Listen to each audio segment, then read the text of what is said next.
Well, good New Year. Happy New Year to you all. The first webcast of this year. Nice to have you here. Um, I'm Rudy Maxa. If you're joining for the first time, I'm a travel journalist and broadcaster, and I'm using a new computer. I've just switched from Windows to Mac, so pity me. I think I'm doing the right thing. I guess the picture looks okay. Nice to have you here today. I'm delighted to be joined today by Ruth Reichl. You probably know her name, particularly if you read the New York Times. She was the New York Times dining critic for a good period of time. And if you're a fan of Gourmet Magazine, she was Gourmet's editor until the closure of that magazine by Condé Nast. We'll talk a little about that. We're going to talk about celebrity chefs. We're going to talk about food and the restaurant situation in this COVID-19 era. And Ruth has a little more positive message than a lot of pieces I've heard written by food professionals. If you've just joined me, I will tell you that we often start with a glass of wine. And you can also find our past webcasts by going to YouTube and looking for SavTrav49. This, by the way, if you're watching this and you think a friend might enjoy seeing it, you can send them to YouTube about a day after this appears, and you'll see Ruth and I there. We're going to a place I have never been for wine. Now, normally I can tell you how to visit wineries in the place I'm talking about, but we're going to Slovenia for a Pinot Noir. Those of you who have tuned into this webcast over the last year know I'm a Burgundy fan. I'm primarily a Burgundy fan, and all red wines from the Burgundy region of France are made with one grape, the Pinot Noir grape. And I'm always interested in how other places grow, how other places produce Pinot Noir. I find, for example, many California Pinot Noirs are almost as big and as red as Cabernet Sauvignons. But if you go up to Oregon, you can sometimes find ones that taste closer to the Burgundian style. If you go to New Zealand, their South Island produces some wine some Pinot Noir that I find tastes very much like Burgundy. We will see. Slovenia, of course, is just above a small pocket, just above Croatia. And if you go around the sea there, you're into Italy. It's bordered by Croatia on the south, east by Hungary, and west by Italy, north by Austria. Oh, this is a screw top. I always like screw top. That's a tough one. This is from the oldest winery in Slovenia. It dates to, get this year's, 1239. 1239. It comes from the oldest town in Slovenia. I don't know how to pronounce it. It's spelled P-T-U-J, Patuj, as you would pronounce it in English. It's the oldest city and in Slovenia. And Slovenia, of course, became independent in 1991. It wasn't known for its wines before that because it was under communist domination. And when the communists took over countries like Hungary and Slovenia, they compelled winemakers to make more wine. They didn't much care about the quality. Since independence, Slovenia has upped its wine game, I'm told. And this is from, as I say, the oldest vineyards there. They have what is said to be on their vineyard. This is called Pullus, P-U-L-L-U-S. They are said to have a grapevine that's 400 years old, still producing wine that they use to make rosé. That's pretty incredible, a 400-year-old grapevine. This is in a fairly nice region for growing wine. Croatian wines are fairly well known. In fact, there's a famous winery in Napa started by a Croatian guy who named Mike Grgić, G-R-G-I-C-H, who has been selling Grgić wines out of Napa for a long time and actually went back to Croatia and helped them up their standards of winemaking. I want to pour a little bit of this Slovenia Pinot Noir, first time for me. I can't tell you what it's like to visit vineyards or wineries in Slovenia because I've not been there. But Pullus produces 3 or 4 reds, 4 or 5, 6 whites, I thought. When I looked at the website, I saw a couple sparklings, rosé. So they're a pretty big winery. So they very well may be able to allow visits of guests. So let's see. It has a little paler red than say a Cabernet Sauvignon or a Merlot or a Zinfandel, those great big reds that we know very well here in the United States. Nice floral noise. This is a floral nose. Let's see what year this is. I didn't even look. 2018. All right, so it's fairly young. I'll give it a taste. As I don't pretend to be an expert on wine, but I have a bank account that might, or the lack of a bank account that might indicate I should be. So I'll give it a taste. Hang on.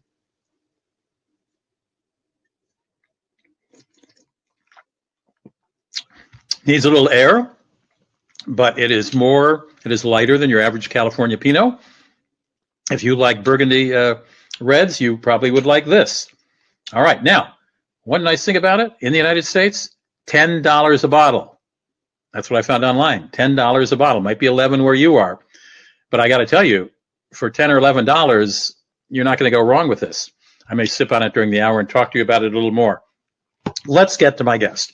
I am so thrilled and honored to have Ruth Reichl on. She is a legend in the publishing industry, particularly as it applies to food, obviously. I'm sure she made a lot of friends, but even more enemies when she was a dining critic for the New York Times. She remade Gourmet. We're going to talk a little about that, Gourmet Magazine. So if we can bring Ruth up. Ruth, if you can turn on your camera and your microphone. There she is. Welcome to the show. Nice to have you here. It's really nice to be here. I have to tell you that how you pronounce the name of that place in Slovenia is Ptuj. Let's see the spelling again. P-T-U-J. I just looked it up. Oh, well, I probably should have done that before I did. Ptuj. I didn't think it would be even anywhere to look up, so I didn't try it. Ptuj. P-T-U-J is the name of the city. It was founded. I did some notes on it. They started as a monastery. Excuse me, no. It started when as a Roman village, and then in 1239, monks established the St. Francis Monastery there, and ergo we now have wine, because we all know how much monks like to make wine. So, thank you for the pronunciation of this. It's $10 a bottle, Ruth. I'm telling you. A great bargain. I wish I had some here. I should have warned you. We do this at the beginning so you could have a glass. You're not the first guest to say, oh, if you told me, I would have had a bottle. But exactly. We are reaching you at your home in upstate New York, correct? I am, yes. Okay. Ruth is the author of several books. One I just finished reading is a memoir. Well, memoir is probably a big word, but an account of her years at Gourmet Magazine. And it's called Save Me the Plums. And I remember picking it up and thinking, there it is. There's the cover, a beautiful, very pretty cover. Your dad used to design covers, didn't he, Ruth? He did. He designed book covers. I remember starting to read and going, now, wait a minute. How can somebody write an entire book about being a magazine editor for a while? Well, I laughed, and I say this seriously. By the way, do you hear that beep when it happens? I do. Okay, this is a new computer. I got to figure out how to turn that off at some point. I have a Mac, so I can tell you. You go up to the top. There are three little lines. Yeah, I see it. And if the top one is notifications, and you can turn them off. Got it. Yeah, I think I just did. Hang on, I just did. Yeah. Okay, that's off. Thank you very much. You're very welcome. So far, Ruth has taught me how to pronounce the name in Slovenia and how to turn the ringer off my new. I'm new to Mac. My kids get on Mac. Now I'm on it. I was saying that. What was I saying? Oh, so I thought, how could anybody write a book about just being a magazine editor for a while? I mean, I can't write a book about being a journalist for 50 years now. So I don't think she did. I laughed, and I swear to you, I cried twice. Wow. I know exactly where I cried in your book. I mean, I teared up. Didn't sob, but I teared up. It's an affecting book.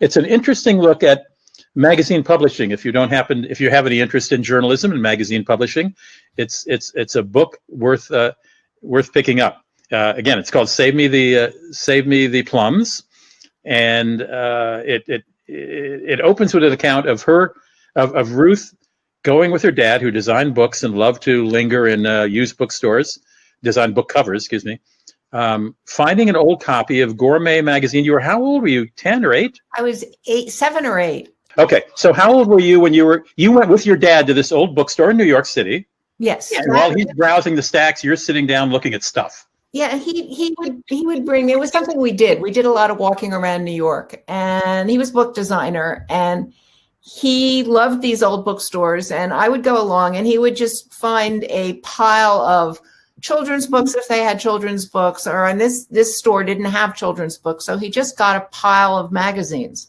and brought them to me. And I sat on the floor, and it was this wonderful dusty old store, and one of them was Gourmet Magazine. How old were you? It was an old issue. It was an issue. How old were you, Ruth? How old were you? I was 8. 8. Okay. So here you are looking at a food magazine at age 8. And the one that captured my attention had this drawing of a leaping swordfish on the cover. And I was very taken with the cover. And I opened the book, the magazine, and I found a story called Night of Lobster. In the 40s, Gourmet was a very literary magazine. And the man who had written this was the poet laureate of Maine.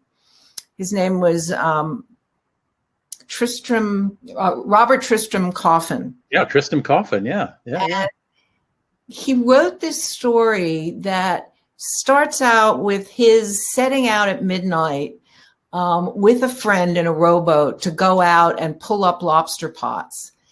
And they row to this, they pull up the lobster pots and they row to this island and they build a huge fire and they cook the lobsters. And he described it in this way that was just magical to me. I mean, the stars up above and the leaping flames and the smell of the oysters cooking. And then they take the oysters out and they crack them open with their hands and they just eat oysters. And then they lay back under the stars and go to sleep. And in the morning, they wake up and he sort of talks about this trail of sunlight on the water, and they row home in the dawn light. And for me, who I had never thought that writing about real things. I mean, I thought fairy tales were wonderful and magical, but the idea that someone could make real life, ordinary life, as magical as a fairy tale completely captured me. And it made me think about writing in a new way. And it made me want to keep the magazine. I mean, I wanted, from then on, whenever we went to old bookstores, I would say to Dad, find me some gourmets.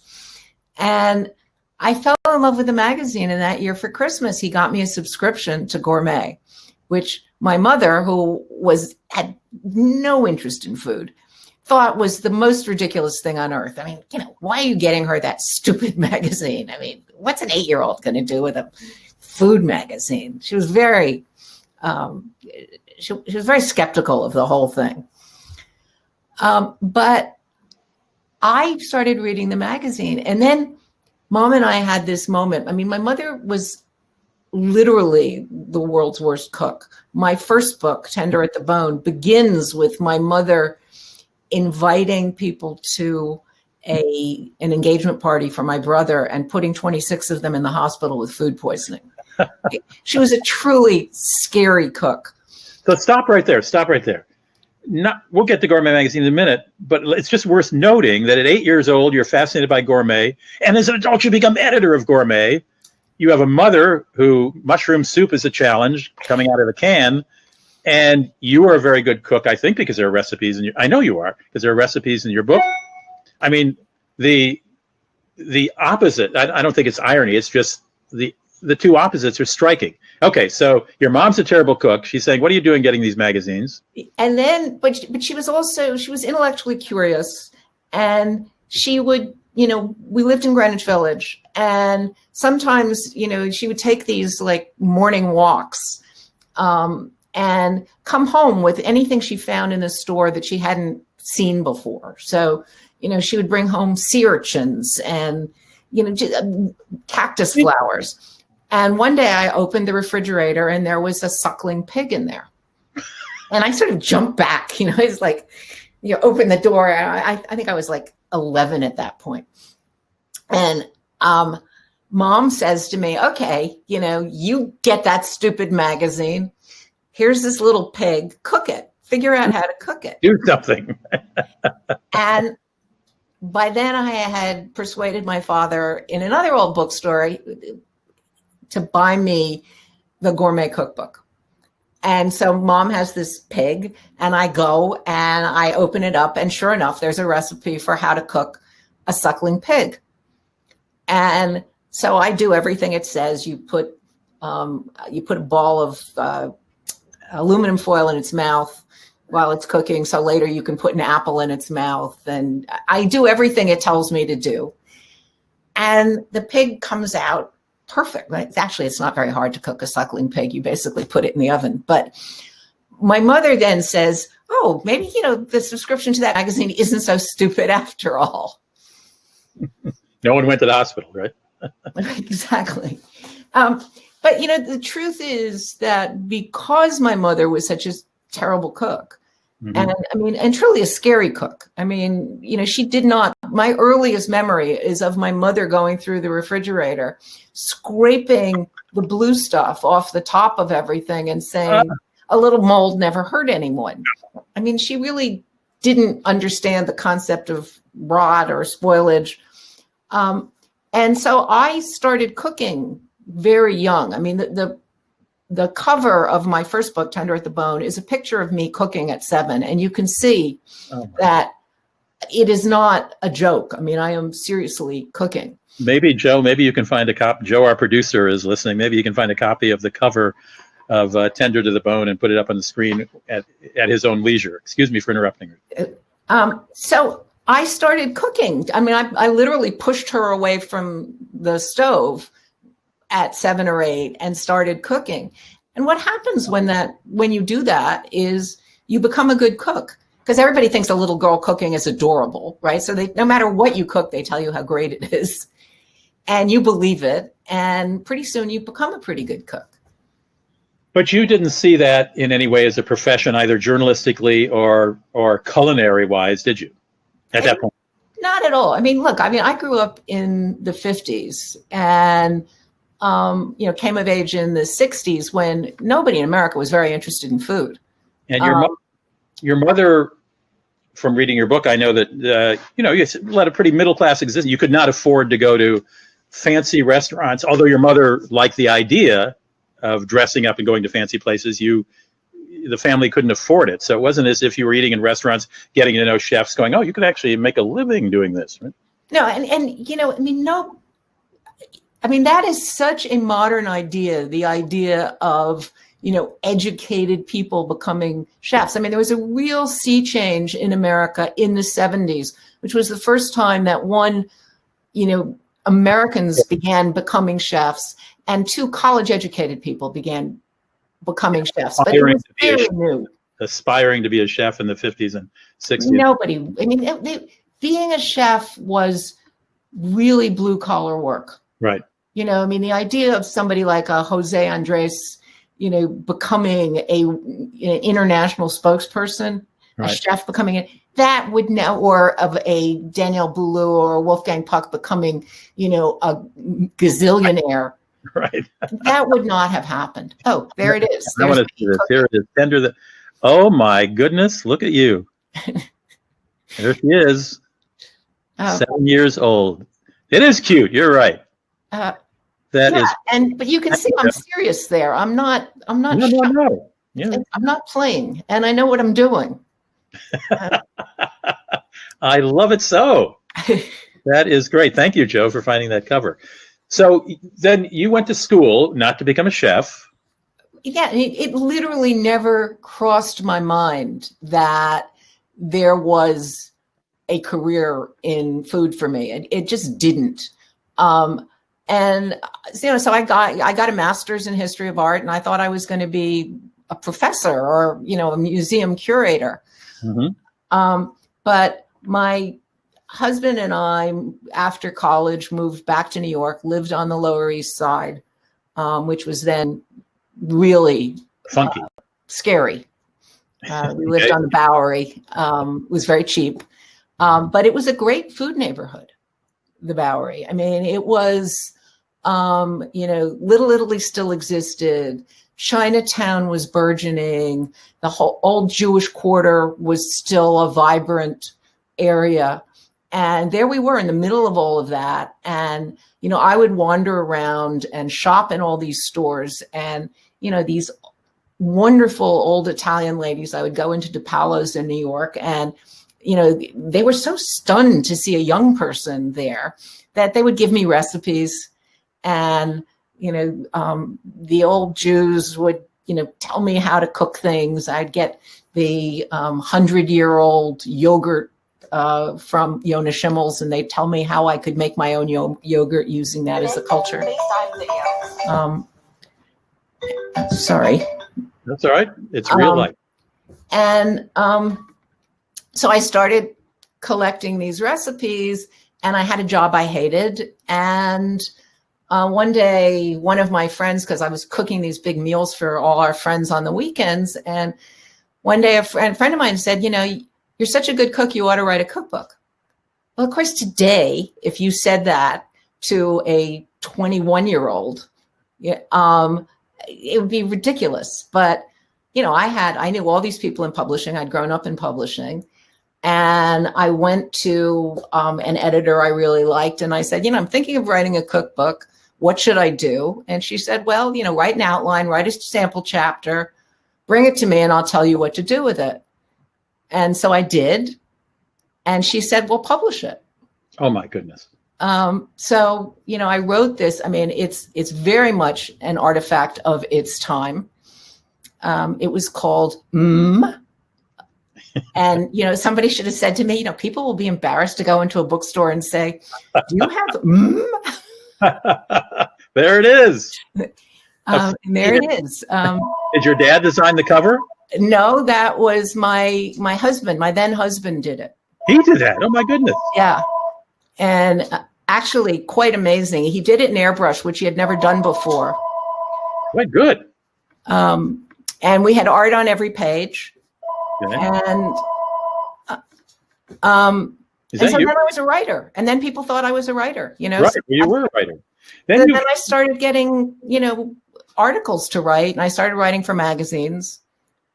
And I pretty much I didn't think that was my career. It was just something. It's a slippery slope, Ruth.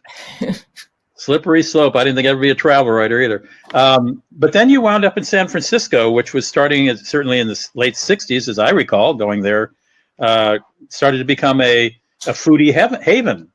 Well, we moved to Berkeley in 1970. Living in New York was so dispiriting in the early 70s, especially if you had no money. And so in 1973, we just packed everything we had into our van and drove out to Berkeley. And I joined a restaurant collective. Okay. We were a bunch of overeducated people who loved to cook. Started a restaurant. And it was started by, we were connected to, it was a very people who liked food. We were a very small group then. So, we were, loosely connected to Chez Panisse. We were started by the people who started the Cheese Board Collective. And I worked in the restaurant for, 5 years, I think. But I was also writing for magazines. And one of my editors used to eat dinner in my restaurant a few times a week. And one night he just looked at me and said, you're a much better writer than our restaurant critic.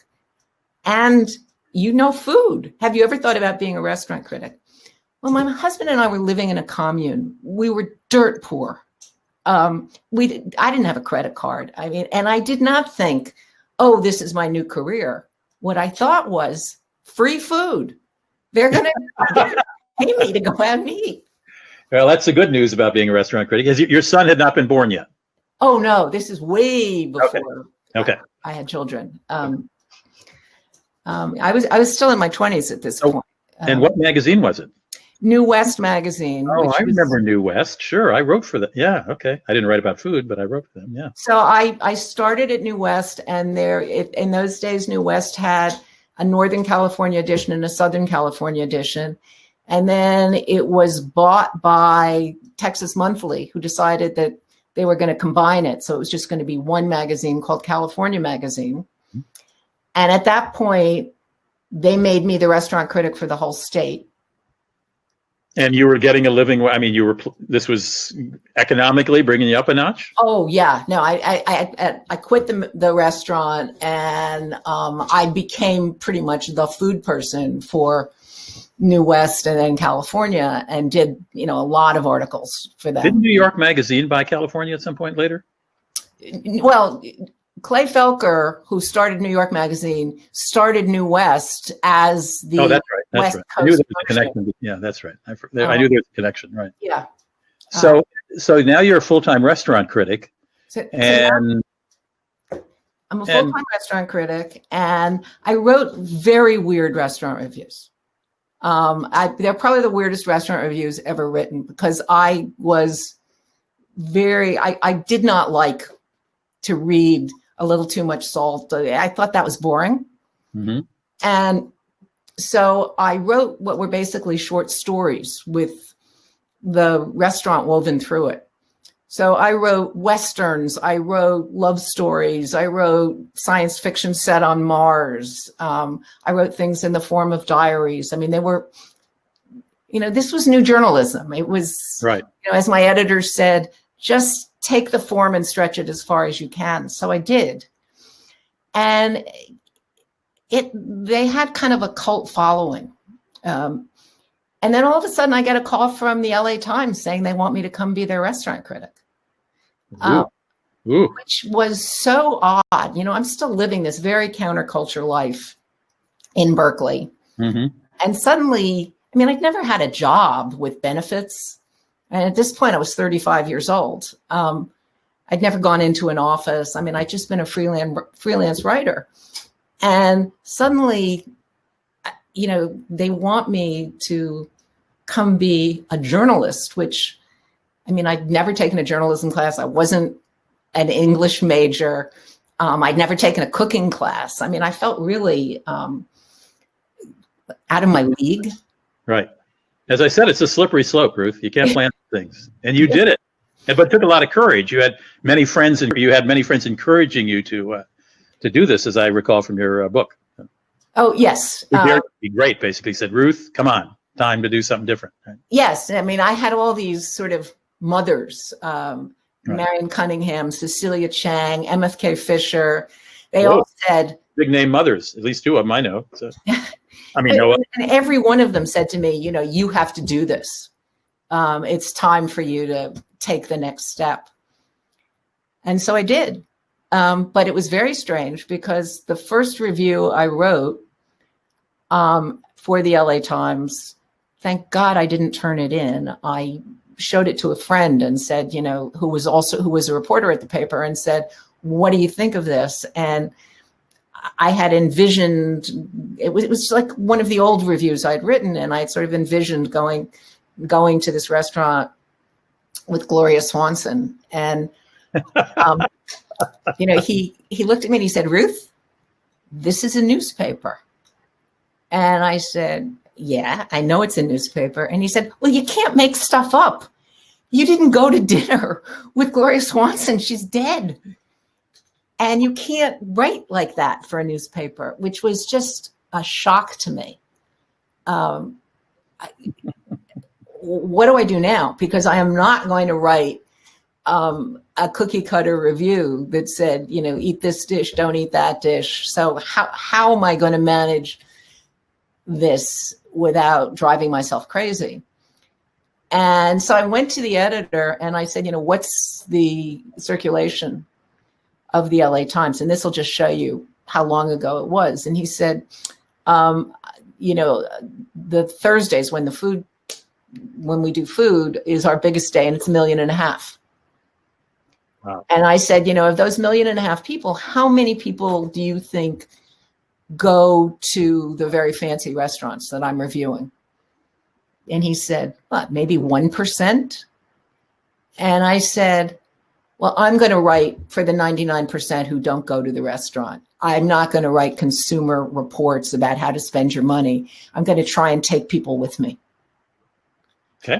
And so I did my best to put you in the seat so that when you read the review, you felt like you were tasting the food, that you were hearing the conversations around you, that you were really there. Well, can I say a word to our audience? I've written about food, not as a dining critic and certainly not as an expert, but when I was writing regularly for National Geographic Traveler for 17 years, I did a cover story called Eating My Way Through Europe. I did another one, Eating My Way Through, it was either Thailand or Asia. I don't know if we included Tokyo or not. It was at least Thailand. It's really hard to write about food. Now, I think if you've never tried to do it, you may think it's easy because that's a great steak. Look, it's just cooked just the way I like it. Blacked on the outside, pink on the inside, Pittsburgh style. It's really hard, and I don't do it well. But I just I had let me see. I have a copy of Save the Plums in front of me, and I highlighted one section. This was a party you had at 11 Medicine Park with a bunch of chefs and no, that's not the one I want. Sorry, let me see which one do I want. Where is it here?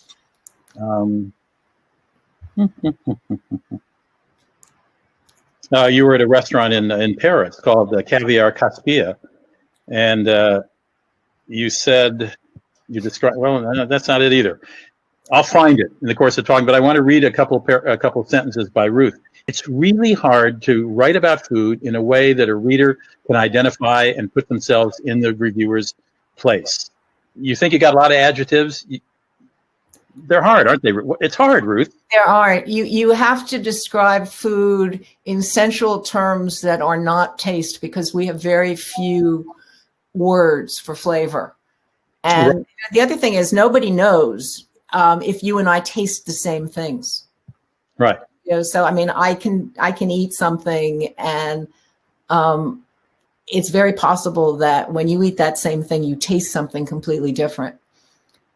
Here you are in Paris you were finding inexpensive restaurants to eat at, and you said the food was simple but very fine. A pile of petit gris, the tiny shrimp you find only in France, still in their shells. Fat white asparagus, simply steamed and drenched in sweet butter. A plump roast chicken with fresh morels, and a sauce made of cream so rich it gleamed like gold. A handful of tiny strawberries, a cloud of chantilly, a wedge of brie. Sounds sort of simple when you read it. Wedge of brie, but a cloud of chantilly, nice. Morels and a sauce made of cream so rich that it gleamed like gold. That's the person who can write about food.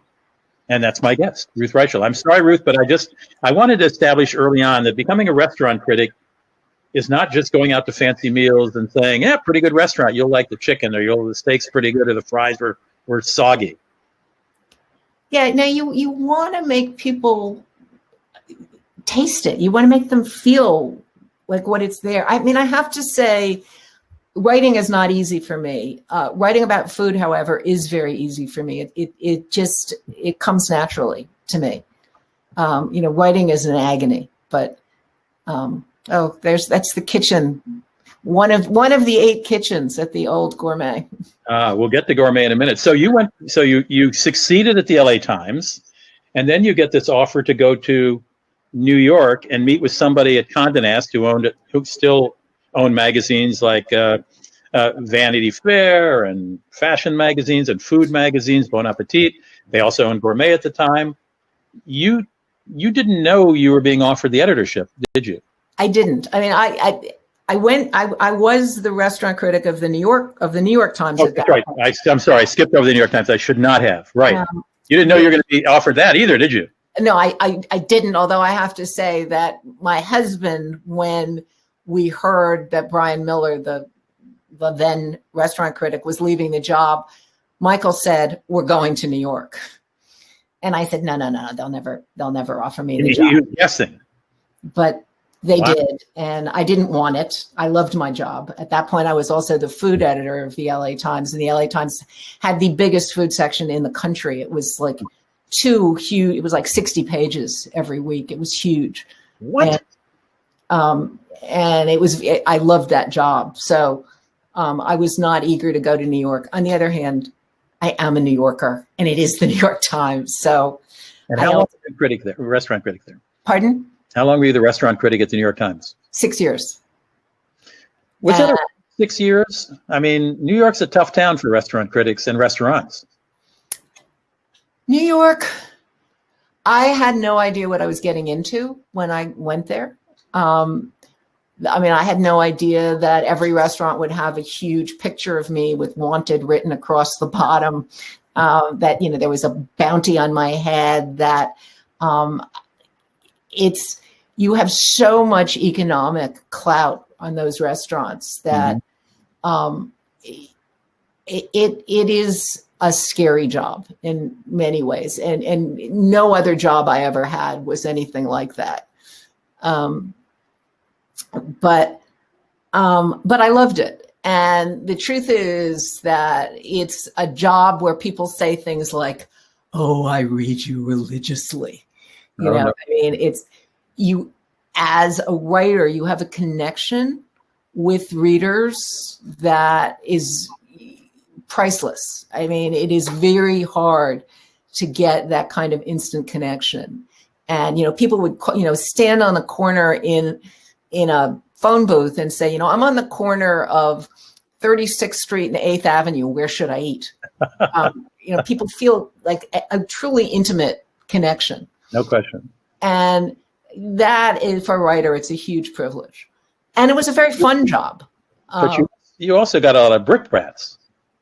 A lot of, oh yeah.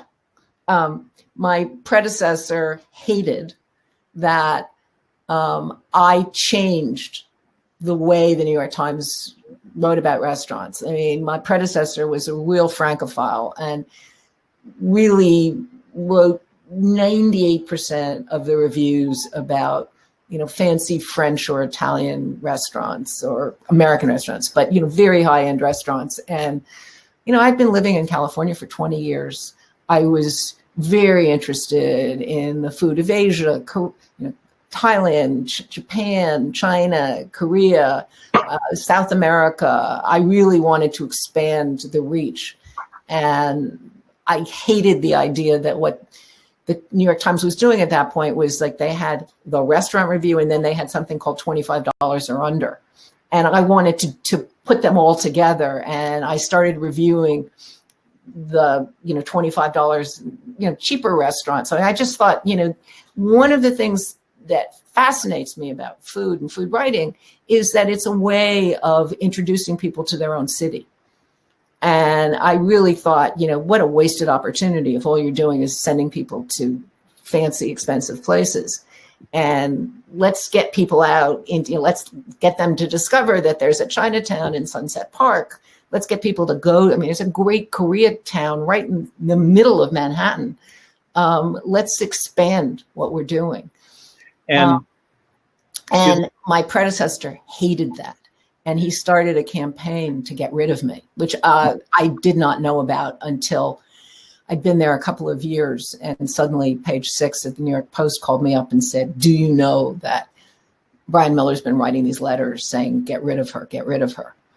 Wait, so not having certain chefs loathe you, let alone having your predecessor at the Times. And he was writing letters to my bosses saying, she's destroying the standards of the New York Times. And I went to my bosses and said, how could you not tell me this was happening? And they very kindly said, "We didn't think you needed to know. We didn't think it would be helpful." And obviously they didn't mind, or they would have changed. And they didn't mind. I mean, right. Listen, controversy is great for a critic. Yeah, and remind me how you were rating restaurants at the time, because I know the Times at various, had, "We don't want stars, we want stars." No, it was stars. And I said, I hate the stars. But I understand why, from a PR point of view, I understand why the newspaper wants the stars. I mean, you give a restaurant 4 stars at the New York Times, it is press all over the world. They Right. love that. Right. I have always thought it was insulting to the readers to do stars. Well, particularly because you could give a hole in the wall place that was terrific 4 stars, and then you'd give some, fancy pants restaurant 4 stars, and are you really balancing the same? By the way, to our viewers, you're welcome to ask questions at the bottom, and we could any questions for Ruth, we can put them to her. Okay, so Gourmet Magazine. Gourmet, you would marvel at the magazine at age 8. Obviously, had kept reading it. And another job offer you didn't know was coming out of left field. That one really surprised me. You didn't think you could do it. I truly didn't think I could do it. I mean, I have never been a boss of 70 people, like 65 people. I mean, that's a huge management job. And, I was a writer. And every time so they came after me. Cy Newhouse, who owned Condé Nast, the late Cy Newhouse, was an extraordinary man, a billionaire who was very used to getting his own way. And he had decided he wanted me. And I mean, unbeknownst to me, he knew what I had done with the food section at the LA Times and why he wanted me. But I just kept saying, no, I don't want this job. I don't think I can do it. I mean, I think it's really important for you to get a great editor for Gourmet, but that would not be me. And the more I said, no, I don't want it, the more this billionaire was, convinced that I was going to do that job. There I am with my brilliant art director, who I miss every day. Now, I promised you 45 minutes. We're already 42 minutes into this. And there's so much I want to talk to you about. Let's jump ahead to 2004. You'd been editor for how long at that point? You did take the job, obviously. 2004, I'd been there for 5 years. Okay. And this very famous writer, David Foster Wallace, comes to you. He didn't come to me. You went to him. You went to him because you were bringing in some very big name writers who were writing a little differently about food, and you wanted him to go cover, was it a lobster fest of some sort? Maine Lobster Festival. And he came back with a almost small book of a story that was not your typical, here's what happened at the Lobster Fest story. It was a treatise on whether we should be taking live animals and boiling them with our own hands, and all kinds of philosophical approaches to the way we eat today.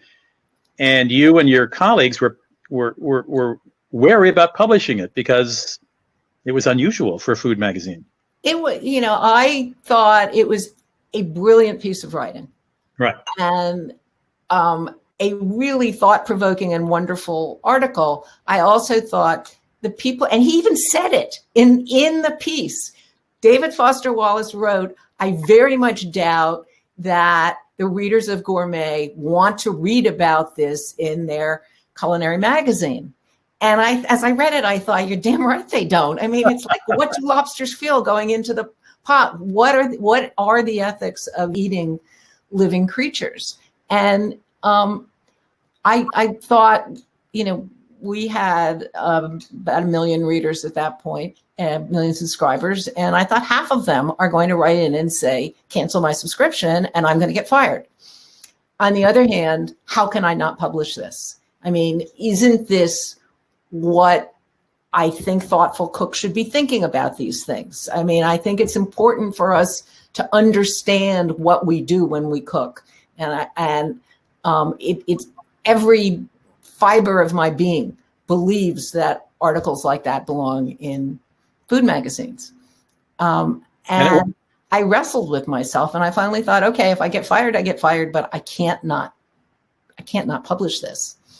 And my whole staff, we all thought, oh, this is something, and this is scary.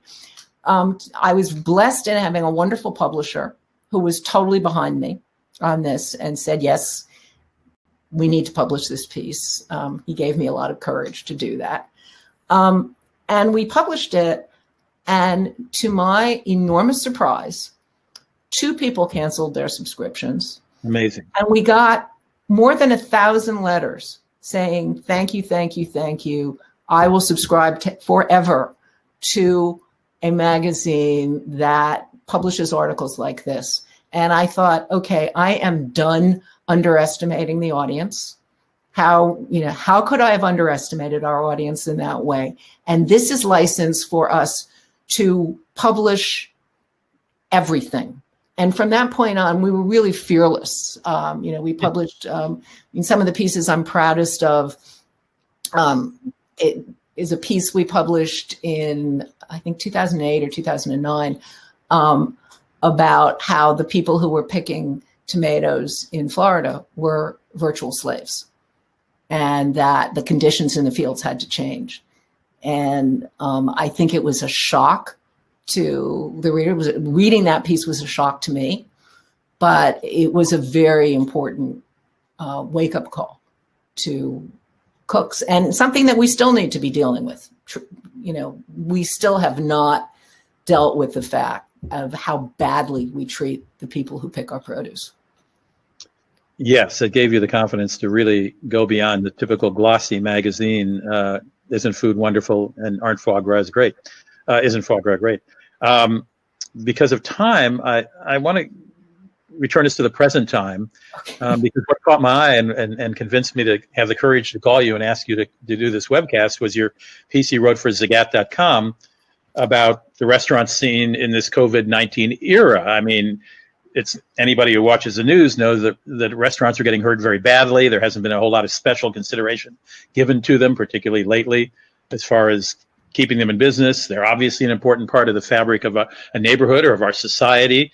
You were a little more optimistic in your piece. Can you tick off a couple of those points that what you think post-COVID landscape for restaurants might look like, particularly in small ways that might be better than we might expect? I think there are a lot of positives. There's going to be a lot of pain. There's no question. A lot of restaurants in the next few months are going to close their doors, and that is really tragic. Right. On the other hand, this pandemic is pointing up is what a bad business model the restaurant model has become. And that has to change. I mean, the idea that, restaurants, Gabriel Hamilton wrote a wonderful piece in the New York Times about Prune, a really successful restaurant. Few chefs are as, would seem to be as well positioned to survive a pandemic. And she had like 2 weeks before she had nothing left. That is crazy for a successful business. And so many things about the model will change. And one of the things that's going to change is there are going to be lots and lots of empty restaurants. So one of the things that's been killing restaurants is the greed of landlords who have just, you these days, when at the beginning of the pandemic, when you went out to eat, you weren't so much buying food as renting real estate at your table. Well, I have restaurant friends of mine say it's all in the lease. It's all in the lease. And there will be real opportunities for young chefs to open places that, opportunities like that have not existed in a long time. There will also be this enormous desire to go out to eat. So there will be a huge audience for restaurants, and people are saying, that they're predicting the demise of fine dining. I think that could not be more wrong. Agreed. I think, people are going to want to go out and spend a long time at the table, and they're going to want, even those of us who have no money left, because it's, we've lost everything we had during this pandemic, and we're still going to feel like life is short. Let's have fun while we can. And they're going to want to go out to eat. I think there's, people who have been cooking have understood what real food costs. And restaurants have been too cheap, frankly. When you go to Europe, when you travel, you look at the prices in a restaurant in Paris and you're horrified by them. But that's what real food costs. And if you're buying food from a farmer today, you understand that that piece of pork that you can buy in a supermarket for $1 a pound is costing you $10 or $12 a pound, because that is the real cost of real food. And so I think we'll be more open to paying what it really costs. I think that the below standard wages of tipped employees, which is a terrible model, and there have been arguments about it for the past few years. And now, for the first time, restaurant owners are coming together with the people in the back of the house and saying, we need to change this. We need to be paying people real wages. Because what we saw in this pandemic was that, so many of the people who work in restaurants weren't eligible for unemployment, even though they'd worked, solidly for 15 years, because either they were undocumented or they got the very, $2.50 an hour or something that. So do you think that service will be included in the bill with many restaurants now? I think it will be included in the bill. I think people will be paid fair wages. And one of the big things that one of the chefs, I'm working on this documentary about the pandemic and how it's changing the food landscape. And one of the things that one of the chefs I talked to told me was that he realized that 30 years working in a kitchen, once they started, the pandemic started, and the staff was smaller, and everybody was doing, rather than having the hierarchical brigade system that most restaurants work on, everybody was doing everything for themselves. They were cleaning up for themselves. There was no more hierarchy. And he said, I have not heard a raised voice in my kitchen in 10 months. And that is the first time in 30 years that has happened. And it's clear that that entire system needs to change. So I think there are going to be huge changes in the food landscape. And I think it's going to empower people to think more creatively about restaurants. I think we're going to see whole new ways of, what a restaurant is. Chefs have been incredibly creative in this moment. There's a chef in New York who's in a hotel, and they're taking over the rooms in the hotel, and they're catering. You can rent a room in a hotel. I mean, why isn't that a good idea? It's a great idea, right? I have a very quick question from Michael that's easy to answer, and then I want to try to do a Reader's Digest version of a couple of things. Michael asks, it's a favorite question of restaurant critics. Asked of restaurant critics, when you went to review restaurants for the Times or the LA Times for the did you announce yourself upon entering? Did you have were you clandestine? I mean, I brought Phyllis Richmond into the Washington Post. She became a fairly well-known restaurant critic. That was my idea. And she had, I don't know how many different credit cards and different names. So when she made reservations, they wouldn't know who she was, at least in the beginning. How did you handle that? Well, I was pretty famous for my disguises. I didn't just have credit cards and different names. Actually, I have a whole book about the disguises that I wrote. It's called Sapphires and everything. And I'm sorry? Wigs? Oh, not just wigs. Entire personas, costumes, wigs, makeup, nails, jewelry. I became whole other people. And one of my first reviews at the New York Times was about how differently I was treated at Le Cirque when I was in disguise and when I was not. Sure. And, I think that will be my epitaph was the owner when on my last visit, I did not go in disguise, and I had been treated like dirt on all my other visits.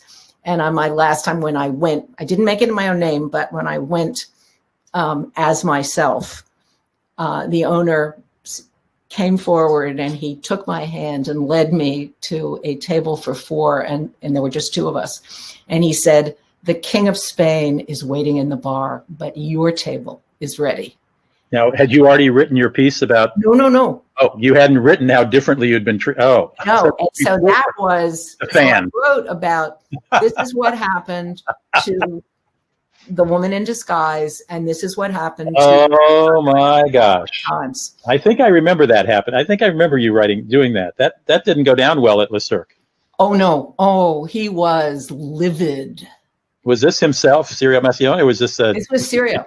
It was Sirio himself. It was Sirio himself. Una. And he was livid. And little did I know that, and none of my bosses told me, but they were so nervous about this review, and I didn't know why they were so nervous about it. Turns out that Le Cirque was Punch Salzburger, the owner of the New York Times. It was his favorite restaurant. Yeah. I could tell you. Robert, I worked after many years at the Washington Post. I went to the Washingtonian, the City magazine, where a guy named Robert Schaffner was a dining critic. And he once pissed off, famous chef, he's passed away, Jean-Louis. The great Jean-Louis. And Jean-Louis didn't want him to come in the restaurant anymore, but Robert insisted on going. So he went, and they refused to seat him. So he called the police. The police came in and said, "You must seat him. You can't discriminate." And so Robert sat down, and Jean-Louis served him a meal, a main course that was 80% salt. I'm exaggerating, but also it was just terrible. And Robert calmly ate all of it. And after that, Robert came out shook his hand and said, "You're welcome back anytime," and they became great friends. But this interplay between critics and restaurateurs is many and varied, isn't it? I actually have to tell you a story about Phyllis, Jean-Louis, and Mr. Schottner. Phyllis told me this story years ago. This is Phyllis Richmond, former Phyllis Dr. Richmond. Post and author of some novels about food, and an old friend of mine, obviously. And an old friend of mine. And she told me that Jean-Louis was in the elevator in the Watergate when he saw Schottner going up to the other restaurant in the Watergate. Yeah. He ran up the back stairs, pushed the chef away from the stove and said, "I'm cooking tonight."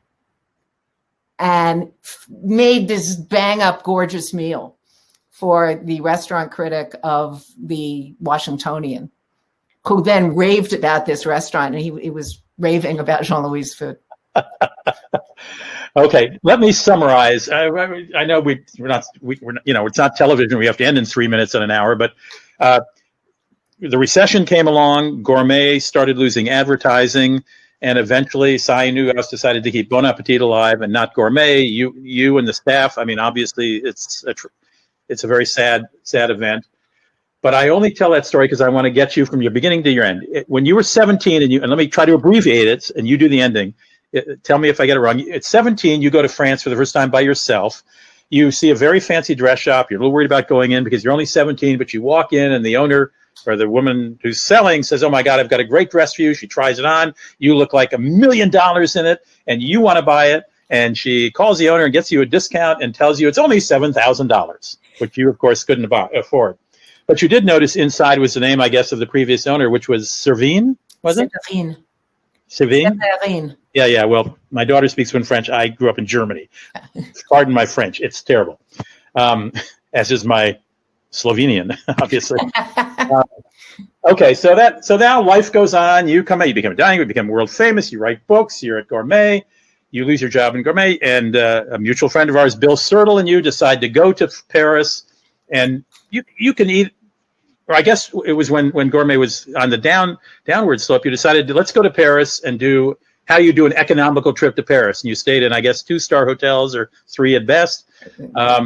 Never 3. You find wonderful places to eat, and you went to right after looking at that dress, you go to dinner at a restaurant when we're back at you being 17, and you're sitting next to a gentleman eating alone, and you strike up a conversation. He says you remind him of his late wife, and her name was Séverine. Yes.